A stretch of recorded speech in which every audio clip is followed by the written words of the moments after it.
Hi sir, నమస్తే sir. మీరు చేస్తున్న సేవలు ప్రజలందరూ గుర్తించాలనేసి నేను అనుకుంటున్నాను.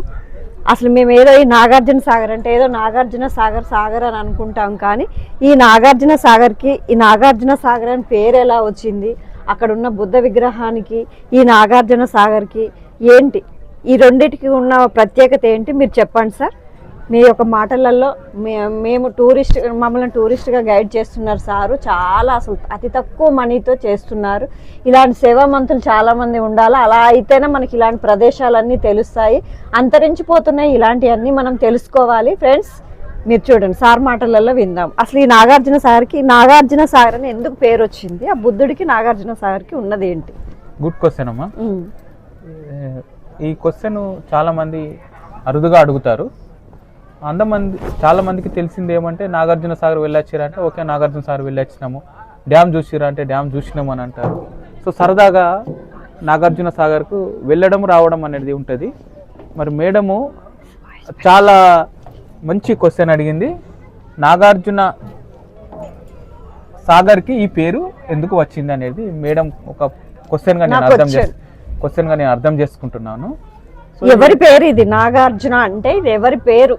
అసలు యాక్చువల్లీ 3rd century BC 2300 సంవత్సరాలకు పూర్వము ఆచార్య నాగార్జునుడు నడియాడినటువంటి ఈ ప్రాంతము, ఈ నాగార్జున సాగర్ యొక్క డ్యామ్ లోపట ఒక నాగార్జున యూనివర్సిటీ అనేటువంటి ఒక మొనస్ట్రీ విహారము ఇదంతా ఉండేది.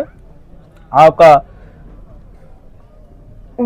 డ్యామ్ తవ్వకాలలో మనకు అప్పుడు నాగార్జున యూనివర్సిటీలో వాడినటువంటి మట్టి పాత్రలు, తర్వాత మానవ జీవన విధానానికి ఉపయోగపడే అన్ని రకాల పాత్రలు మనము ఇప్పుడు బోట్లో వెళ్ళి కొండ మ్యూజియంలో చూడబోతా ఉన్నాము.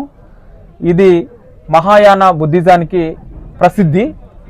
అప్పుడు ఆచార్య నాగార్జునుడు నార్త్లో ఉన్నటువంటి బుద్ధగయ, రాజ్గిరి, నలంద, కపిలవస్తు, బుద్ధుడు నడియాడినటువంటి స్థలం ఏదైతే ఉందో ఆ స్థలానికి మన సౌత్ నుండి వెళ్ళినటువంటి మొట్టమొదటి వ్యక్తి మన తెలంగాణ నుండి ముఖ్యంగా తెలంగాణ ప్రాంతం నుండి ఆచార్య నాగార్జున గారు నార్త్ వెళ్ళి బుద్ధుని యొక్క బోధనలు మరి నేర్చుకున్న తర్వాత అతను నేర్చుకున్నటువంటి బోధనలు మరి నా యొక్క ప్రాంతంలో నేర్పాలన్నటువంటి ఒక సంకల్పంతో మళ్ళీ తిరిగి వచ్చి ఇక్కడ ఒక యూనివర్సిటీగా బౌద్ధ బోధనలు బోధించడానికి ఒక విహారంగా కట్టి మరి విలసిల్లినటువంటి ప్రాంతం ఇది. ఈ యొక్క డ్యామ్లో ఆ విహారం కానీ మనకు సంబంధించినటువంటి యూనివర్సిటీస్ కానీ ఆ తవ్వకాలలో బయటపడ్డ ఇప్పుడు మనం సాక్షాత్తు ఆ ఒక ఎవిడెన్స్ను కూడా చూడబోతా ఉన్నాము ఒక 40 నుంచి 45 నిమిషాలలో. మరి ఈ ప్రాంతానికి ఈ డ్యామ్కు నాగార్జున సాగర్ అనే డ్యామ్ పెట్టడానికి కూడా ఆ యొక్క చరిత్రే కారణము. మరి ఈ పట్టణానికి నాగార్జున సాగర్ అనేటువంటి పేరు పెట్టడానికి కూడా మరి అలాంటి కారణాల చేతనే గొప్ప వ్యక్తి పేరునే దీనికి పెట్టారనేది నేను చెప్తున్నాను. ఇది చరిత్రలో నిజంగా జరిగినాయి అన్నట్టు. ఇది ఎక్కడో సినిమాలలో అలా ఇలా కాదు, ఇది నిజంగా జరిగింది చరిత్ర ఇది అన్నట్టు. అందుకే మనకు ఆచార్య నాగార్జున గారి పేరు మాత్రం ఇది నాగార్జున సాగర్ అని పేరు పెట్టారు. అలా పేరు వచ్చింది అన్నట్టు. అది ఆ పేరుకున్నటువంటి ప్రాముఖ్యత. Thank you sir.